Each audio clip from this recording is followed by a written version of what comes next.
So ayun guys, after so many days, it's been about 1 week and 2 days ata. I forgot na, hindi ko binantayan kasi. So ayan, dumating na ang ating Soyo RX 5700 XT. So baka tanongin niyo kung ano tong naka-display na GPU. Ito yung ating luma na Isurix RX 580. So Polaris and Navi. Yeah. Para sa mga non-techie people, hindi nyo magigets yun. So anyways, buksan na natin siya. So as you can see, parang medyo malapit yung tunog ng mic. Kasi nakasync tong phone na to sa isa kong phone. Kasi pag yun ang gamit kong mic, itong gamit kong mic, ma-echo. Anyways, baklasin na natin ang kanyang packaging. Naway kita ng ating framing. Wala akong idea kung nakita ng camera.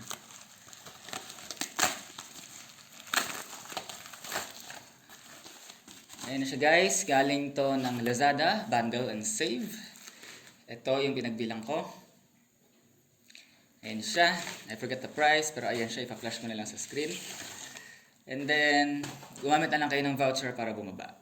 Alam niyo naman na yun. So, sa Lazada ako bumili kasi wala siya sa Shopee. Walang si Shopee yung bundle and save. So anyways, ito siya.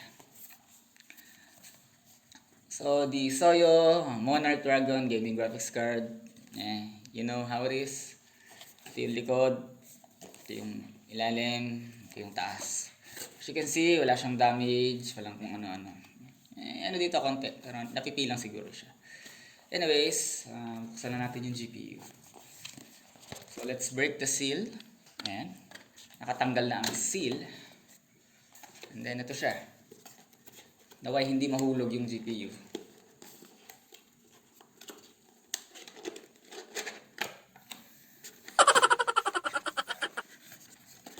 Ito na siya guys. 3, 2, 1. Mababagsak. Reveal. Ay, ang daing balot. Ang daing balot.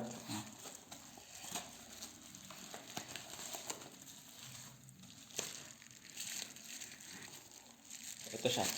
Igit na natin para kita nyo. Mababagsak. Iyon! Tabingin nyo natin ito. Iyon! As you can see, ayan siya guys. This is a brand new, more or less brand new, Soyo RX 5700 XT. So bakit nga ba ito ang nabili ko? First of all, palitan na natin yung ating model.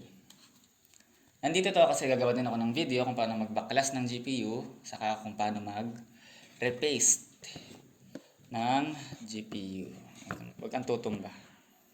Ayan, dyan ka lang. So, bakit nga ba ito ang napili nating GPU? So, the RX 5700 XT. Kasi, first of all, ang plano ko is ito, Isurix din, pero 5600 XT. Yung lower, yung before ito. E nung order na ang buyer niyo, me, nag-out of stock. E di ayun, walang stock. Naghintay ako ng 2 weeks, wala pa ding stock. Naghanap ako sa Lazada. Ayun, nakahanap tayo ng bundle and save from Lazada na ganito. So ayan, explore na natin ang kanyang features. Ang minimum recommended power supply nito ayon sa official site ng AMD is 600 watts. Pero dahil may watt meter naman ako sa taas at nandun yung PC, hindi naman pumapalo ng 400 watts yung kain ng PC ko. Kahit like more or less 370, 380 siya. So Ryzen 5 3600 and the 580. 340, 350. Hindi siya umabot ng 400. So kaya 600 watts ang kailangan nito kasi yung ating power connector is isang 8-pin saka isang 6-pin. So medyo power hungry tong card na to. Siyempre mas mid-range to mid-range. Hindi to high-end, mid-range lang ito. So ito yung ating ports. the standard affair of ports. So, tatlong display port, saka isang HDMI. So, this is HDMI 2.1, saka tatlong display port 1.4. So, kaya nito ng tatlong 4K na display, if ever may ganun kayong kalalaking reso na monitor. And ayan, this is the 5700 XT, this is the 580. More or less, same lang siya, a little bit. Ayan, pagpantay, medyo mas mataas si 5700 XT. Ayan yung height difference niya. More or less, like, a couple of millimeters. So, ayan siya. So, bakit nga ba ito ang nabili? Siyempre, yung una is, walang stock si 5600 XT. And then, yung stocks na nahanap ko is, mapipilitan ako mag-second hand. So, kung nakita nyo sa price, paano siya naging ganun kamura?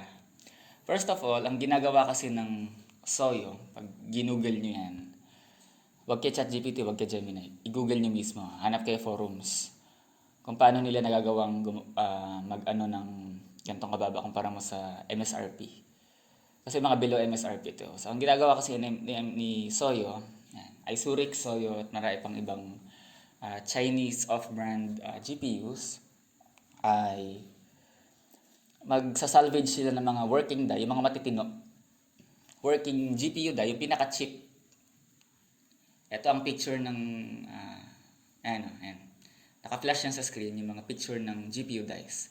Kinukuha nila yan, tapos gagawan nila ng bagong PCB, tapos kukuha sila ng VRAM, in this case ng 5700 XT galing kay Samsung ang VRAM na to. So it's a GDDR6 8GB 256-bit bus ng Samsung.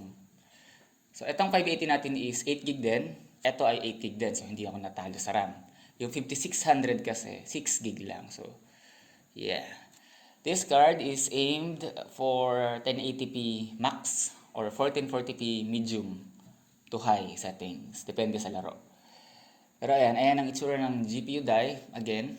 So kinukuha nila yan. So yan, solder doon. And then gagawa sila ng bagong PCB. Tapos yung na-salvage nila na die, which is na-test na before nila yan, ilalagay nila dito. Kaya nabebenta nila ng below MSRP. Same kay Zurich. They're like a refurbisher na brand new. So ayun, plastic to syempre. Plastic yan. Yung design ng cooler niya ay flow-through. Kung makikita nyo, ayan siya. So yung hangin niyan, tagos yan hanggang board. So ito yung board, diba? So pag nahanginan, nakakalat. Compared mo kay Zurich, yung old style design nila na metal plate lang yung ilalim. Tapos fins, hindi siya straight through. So ayan. So basically ito, sa mga hindi maka-imagine, tumingin kayo ng outdoor unit ng aircon, yung mga split type. Ganun yung style ng cooler niya. So mas efficient to. And then wag din kayo mag-alala kung medyo mainit ang mga 5700 XT. Medyo mainit talaga yan. Wag mo na papaabutin ng 95. Hindi siya magta-thermal throttle. So ayun lang guys. Haba na naman ang ating video. Lagi naman akong 10 minutes. Anyways, it's gonna be for the unboxing of the AMD Radeon RX 5700 XT. Sa mga umabot dito, ayun lang. Bili-bili.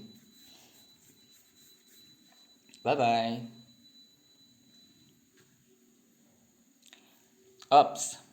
Nakalimutan ko magbigay ng specs. So, this is a Navi 10 GPU based on the RDNA architecture, the 580 SGCN. Ito yung luma, ito yung bago. 2560 stream processors,